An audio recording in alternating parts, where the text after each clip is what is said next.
வணக்கம். பரபரப்பு மீடியா செய்திகளுக்காக நான் நிரோஷன். திங்கட்கிழமை வெள்ளை மாளிகையை ட்ரம்ப் உக்ரைன் ஜனாதிபதி volodymyr zelensky மற்றும் ஐரோப்பிய தலைவர்களை சந்தித்த போது கூறிய இரண்டு விஷயங்களில் அவர் சிக்கிக்கொள்ள வாய்ப்பு உள்ளது. ட்ரம்ப் அலாஸ்காவில் ரஷ்ய ஜனாதிபதி விளாடிமிர் புட்டினை சந்திக்க 2 நாட்களுக்கு பின்னர் ட்ரம்ப் திங்கட்கிழமை வெள்ளை மாளிகையில் நடந்த ஒரு அசாதாரணமான உச்சி மாநாட்டின் போது செலன்ஸ்கி மற்றும் ஐரோப்பிய நட்பு நாடுகளின் தலைவர்களின் குழுவை வரவேற்றார். திங்கட்கிழமை வெள்ளை மாளிகையில் நடந்த கூட்டம் இறுதியில் புட்டினுடன் முத்தரப்பு பேச்சுவார்த்தைகளுக்கு வழிவகுக்கும் என்று நம்புவதாக ட்ரம்ப் கூறினார். கிரெம்லின் இன்னமும் அப்படியொரு சந்திப்புக்கு பகிரங்கமாக ஒப்புக்கொள்ளவில்லை. அதன் பின் அமெரிக்க ஜனாதிபதி டொனால்ட் ட்ரம்ப் ரஷ்ய ஜனாதிபதி விளாடிமிர் புட்டினை தொலைபேசியில் அன்று அதாவது திங்கட்கிழமை காலை அழைத்து புட்டினுக்கும் உக்ரைன் ஜனாதிபதி volodymyr zelenskyக்கும் இடையே ஒரு சந்திப்பாக ஏற்பாடு செய்ய தொடங்கியுள்ளதாக கூறினார். இது உக்ரைன் மீதான ரஷ்யாவின் போரை முடிவுக்கு கொண்டு வருவதற்கான ஒரு முக்கியமான படி என்று கூறிய ட்ரம்ப் அந்த கூட்டத்தின் இடம் பின்னர் தீர்மானிக்கப்படும் என்று தெரிவித்தார். அன்றிரவு மீண்டும் புட்டினை தொலைபேசியில் அழைத்து சந்திப்பு ஏற்பாடு செய்வதாகவும் தெரிவித்தார். அது முதலாவது விஷயம். இரண்டாவது விஷயம், உக்ரைனுக்கு ஆதரவாக வாஷிங்டனுக்கு விரைந்த ஐரோப்பிய தலைவர்கள் எந்த ஒரு பேச்சுவார்த்தையையும் தொடங்குவதற்கு முன்பு புட்டின் ஒரு போர் நிறுத்தத்திற்கு ஒப்புக்கொள்ள வேண்டும் என்று புட்டினுக்கு அழுத்தம் கொடுக்குமாறு ட்ரம்பை வலியுறுத்தினர். ட்ரம்ப் முன்பு ஒரு போர் நிறுத்தத்தை ஆதரித்தார். ஆனால் வெள்ளிக்கிழமை புட்டினுடன் சந்திப்புக்கு பின்னர் போக்கை மாற்றினார். அதற்கு பதிலாக எந்த ஒரு சமாதான ஒப்பந்தமும் விரிவானதாக இருக்க வேண்டும் என்ற மாஸ்கோவின் நிலைப்பாட்டை ஏற்றுக்கொண்டார். போர் நிறுத்தம் என்ற கருத்தை தான் விரும்புவதாகவும் ஆனால் போர் தொடரும் போது இரு தரப்பினரும் ஒரு சமாதான ஒப்பந்தத்தில் பணியாற்ற முடியும் என்று ட்ரம்ப் ஓவல் அலுவலகத்தில் செய்தியாளர்களிடம் கூறினார். புட்டின் போரை நிறுத்தினால் நான் அதை விரும்புவேன். புட்டின் போரை நிறுத்த வேண்டும் என்று நான் விரும்புகிறேன் என்று அவர் கூறினார். ஆனால் போர் தந்திரோபாய ரீதியாக அது ஒரு தரப்பினருக்கு பாதகமாக இருக்கலாம். அன்றைய தினம் பிற்பகலில் ஜெர்மன் சான்சலர் பெட்ரிக் மிஸ் மற்றும் பிரெஞ்சு ஜனாதிபதி மானுவேல் மேக்ரோன் இருவரும் ரஷ்யாவுடனான எந்த ஒரு நேரடி பேச்சுவார்த்தைக்கும் ஒரு முன் நிபந்தனையாக போர் நிறுத்தத்தை பரிந்துரைத்தனர். மிஸ் ஜனாதிபதி ட்ரம்பிடம் உக்ரைனுக்கும் ரஷ்யாவுக்கும் இடையே மிகவும் கடினமான சமாதான பேச்சுவார்த்தைகள் தொடங்குவதற்கு முன்பு ஒரு போர் நிறுத்தம் இருக்க வேண்டும் என்பதே ஐக்கிய ஐரோப்பிய நிலைப்பாடு என்று கூறினார். உண்மையை சொல்வதனால் நாம் அனைவரும் ஒரு போர் நிறுத்தத்தை காண விரும்புகிறோம் என்று ட்ரம்ப் ஒப்புக்கொண்டார். இப்போது ஒரு போர் நிறுத்தம் ஐக்கிய ஐரோப்பிய நிலைப்பாடு என்று கூறப்பட்டு விட்டது. புட்டினை அதற்கு சம்மதிக்க வைக்க வேண்டிய பொறுப்பு ட்ரம்பின் தலையில் விழுந்துள்ளது. தாம் எதை சொன்னாலும் புட்டின் சம்மதிப்பார் என்ற ரீதியில் கூறிக்கொண்டிருக்கும் ட்ரம்ப் இதை சாதிக்காவிட்டால் புட்டின் மீது அவருக்கு இருப்பதாக அவரை கூறிக்கொள்ளும் செல்வாக்கு கேள்விக்குறியாக மாறும். அமெரிக்க ஜனாதிபதி டொனால்ட் ட்ரம்ப், ரஷ்ய ஜனாதிபதி விளாடிமிர் புட்டின் மற்றும் உக்ரைன் ஜனாதிபதி volodymyr zelensky கலந்து கொள்ளும் முத்தரப்பு மாநாடு விவகாரம் ட்ரம்புக்கு அடுத்த சிக்கல். அதற்கு தம்மால் ஏற்பாடு செய்ய முடியும் என்கிறார் ட்ரம்ப். புட்டினுடன் ஏற்கனவே பேசிவிட்டேன் என்றும் கூறிவிட்டார். சரி, அதற்கு புட்டின் சம்மதிக்க வேண்டுமே. கிழக்கு உக்ரைனில் மெதுவாக முன்னேறி வரும் புட்டின் செலன்ஸ்கியுடன் அமர்ந்து பேச தயாரா அல்லது அர்த்தமுள்ள விட்டுக் கொடுப்புகளை செய்ய தயாரா என்பதை பார்க்க வேண்டும்.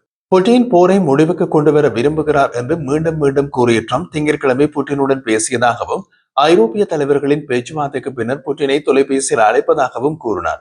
இப்போது புட்டினை பேச்சுவார்த்தை மேசைக்கு கொண்டு வர வேண்டிய பொறுப்பும் ட்ரம்பின் தலையில் விழுந்துள்ளது. ட்ரம்பின் தனிப்பட்ட சந்திப்புக்கு பின் செலன்ஸ்கி கூறிய போது போர் நிறுத்தம் அல்லது பிற விஷயங்கள் தொடர்பாக சந்திப்புக்கான நிபந்தனைகளை நான் விதிக்க தொடங்கினால் ரஷ்யாவும் நிபந்தனைகள் விதிக்க விரும்பக்கூடும் என்று கூறினார். அது அந்த பேச்சுவார்த்தைகளுக்கு ஆபத்தை விளைவிக்கும் என்றும் கூறினார். அதனால் தான் எந்த நிபந்தனைகளும் இல்லாமல் நாம் சந்திக்க வேண்டும் என்று நான் நம்புகிறேன் என்று அவர் செய்தியாளர்களிடம் கூறினார். ஆனால் அப்படி ஒரு சந்திப்பில் கலந்து கொள்ள புட்டினுக்கு தைரியம் இருக்குமா என்றது தனக்கு தெரியாது என்றார். ட்ரம்ப் ஓவல் அலுவலகத்தில் உக்ரைனின் முன்னணி வரிசைகளின் வரைபடத்தை காட்டினார் என்றும் அது காட்டிய பிரதேசங்கள் குறித்து அவர்கள் ஒரு சிறிய விவாதத்தில் ஈடுபட்டதாகவும் செலன்ஸ்கி கூறினார்.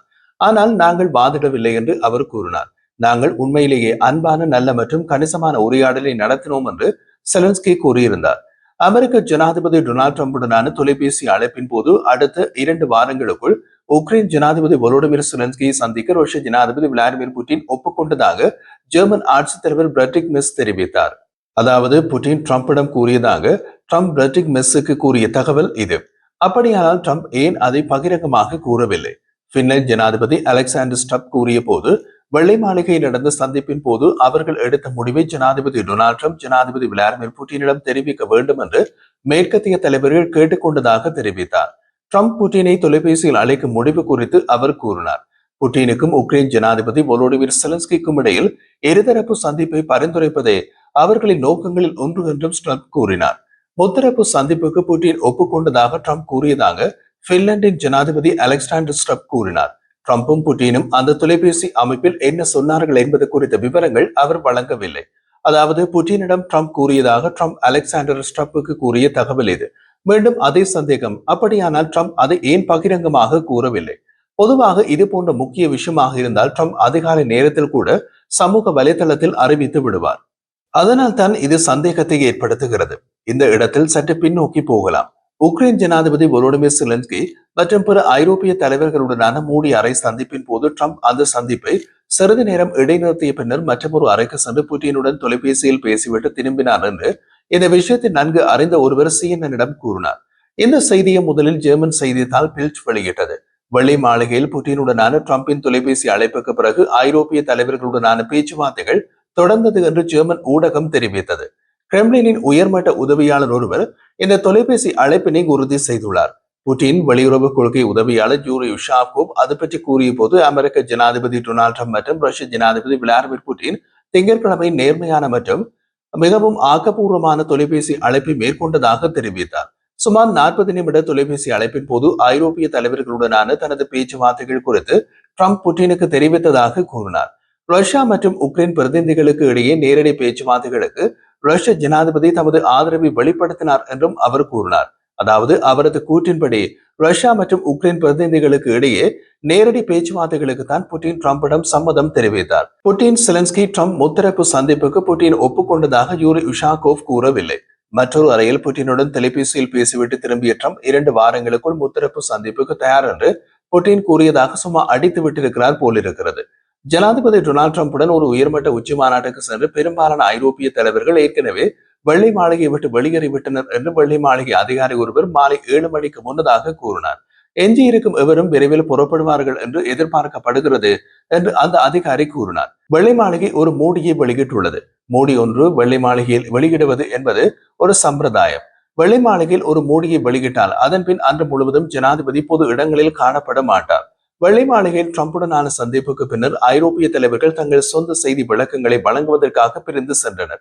உக்ரைன் ஜனாதிபதி வோலோடிமிர் செலன்ஸ்கி வெள்ளை மாளிகைக்கு வெளியே நின்று செய்தியாளர்களுடன் பேசினார்.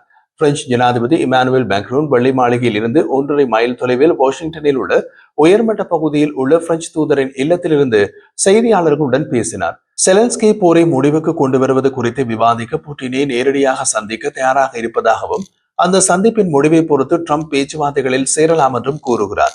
முதல் சந்திப்புக்கு புட்டின் சம்மதிப்பாரா என்பது தெளிவாக தெரியவில்லை. மேலும் அதற்கு அமெரிக்காவின் அழுத்தம் தேவைப்படலாம் என்றும் செலன்ஸ்கி கூறினார். நேட்டோவின் பொதுச் செயலாளர் மார்க் ரூட் ஃபாக்ஸ் நியூஸ் செய்தியாளர் லாரா இன்கிரஹாமுக்கு ஒரு நேர்காணல் வழங்கினார். பின்லாந்து ஜனாதிபதி CNN-இன் ஒரு நேர்காணலை வழங்கினார். மேலும் ஜெர்மனியின் சான்சலர் பிரெட்டிங்மெஸ் வெள்ளை மாளிகைக்கு அருகில் உள்ள வில்லாட் ஹோட்டலில் ஒரு செய்தி விளக்கத்தினை வழங்கினார். பிரெஞ்சு ஜனாதிபதி இமானுவேல் மேக்ரோன் செய்தியாளர்களிடம் போரை நிறுத்த உறுதியான மற்றும் வலுவான அமைதி ஒப்பந்தம் தேவை என்று கூறினார். அலாஸ்காவில் புட்டின் போர் நிறுத்தத்தை மறுத்துவிட்டார் என்று அவர் கூறினார். ஆனால் ஜனாதிபதி ட்ரம்ப் ஒரு போர் நிறுத்தம் இல்லாமல் உடன்பாட்டுக்கு வர முடியும் என்று உறுதியாக நம்புகிறார்.